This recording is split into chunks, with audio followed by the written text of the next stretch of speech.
Bermulanya kisah tentang surat meminang dari Pahang. Apabila Sultan Pahang mengetahui bahawa Sultan Johor telah mendapat anak perempuan, dikirimnya utusan ke Johor untuk meminang Raja Fatimah bagi pihak Raja Omar. Kemudian Sultan Alauddin bertanya sekali lagi, bagaimana dengan bonda Raja Omar? Lalu Seri Akar Raja pun menjawab, paduka Kakanda tiada pergi tuanku kerana perjanjian Raja Ahmad setahun yang lalu. Sebaik sahaja Sultan Alauddin membaca surat dari Sultan Pahang, maka Seri Akar Raja dan Seri Narawangsa dipanggilnya keluar. Lalu berkata, apa kabar Ayanda Sultan Pahang? Kemudian Seri Akar Raja menjawab, kabar baik. Paduka Ayanda baru sahaja mendapat cahaya mata lelaki dan Raja Ahmad sudah 3 bulan pergi ke Kelantan kerana Raja Kelantan sudah menghilang.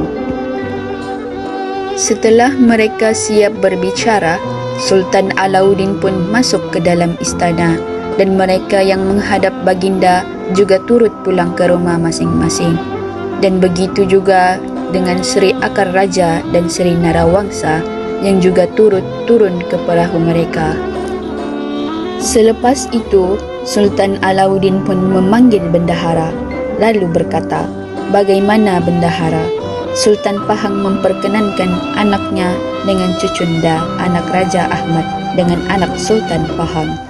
Jika bendahara terima, kita terima, kerana aku akan mengikut katamu.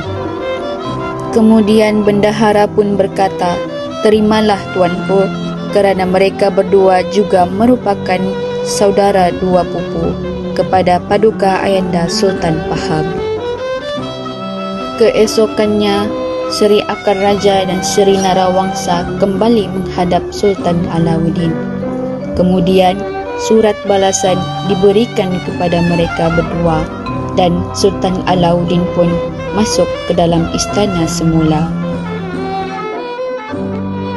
Setelah keesokan harinya, Seri Akar Raja dan Seri Narawangsa masuk menghadap Sultan Alauddin yang bersama orang besar-besar.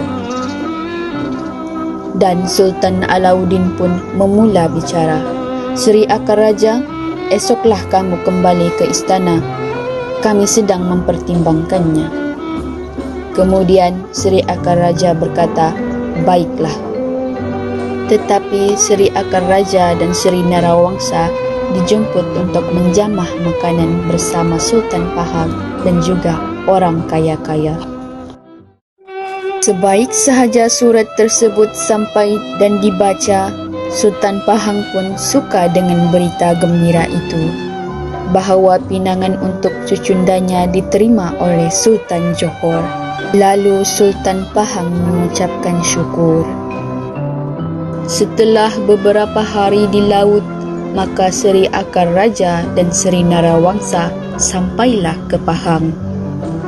Lalu orang bawahan Sultan Pahang memberitahu kepada Sultan Pahang bahawa Seri Akar Raja dan Seri Narawangsa telah sampai.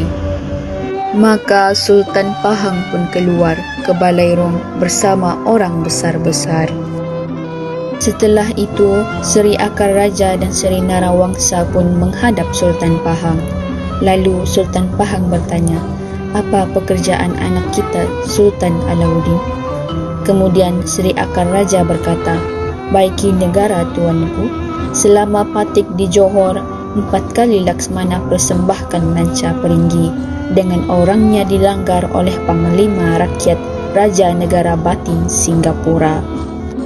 Setelah semua alat dan pakaian Raja Omar dipersiapkan, Sultan Pahang berangkat ke Johor bersama Raja Omar, diiringi oleh orang kaya-kaya Pahang, bendahara dan juga menteri.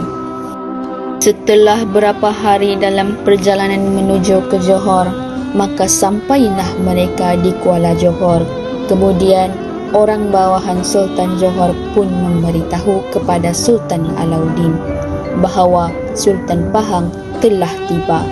Maka Baginda mengalu-alukan Seri Naradiraja dan Temenggong Seri Wak Raja bertemu di Tanjung Surat.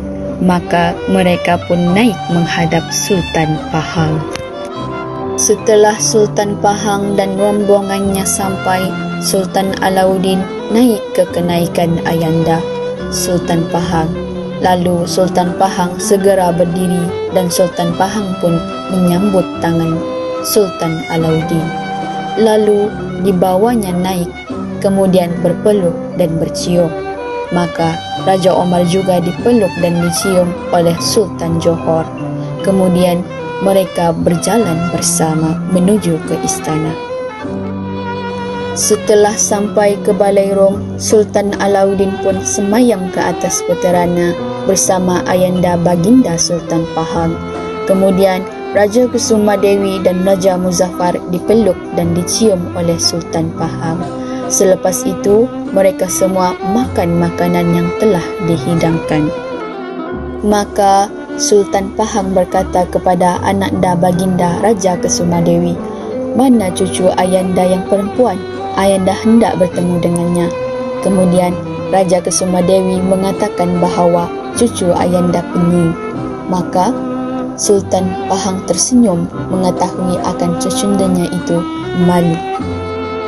Selepas itu, Raja Fatimah datang disuruh bondanya jemput dan tunduk kepada Sultan Pahang. Sebaik sahaja Raja Fatimah tunduk kemudian memeluk dan mencium Sultan Pahang, Sultan Pahang terus mengeluarkan cincin permata lalu memasukkannya ke dalam jari Raja Fatimah. Setelah itu, Sultan Alauddin memberi Sultan Pahang sebuah istana. Maka Sultan Pahang pun keluar dari istana dan menuju ke istana yang diberikan oleh Sultan Alauddin. Maka Sultan Pahang pun tinggal di istana itu bersama semua orang bawahannya dan juga cucunda Raja Umar.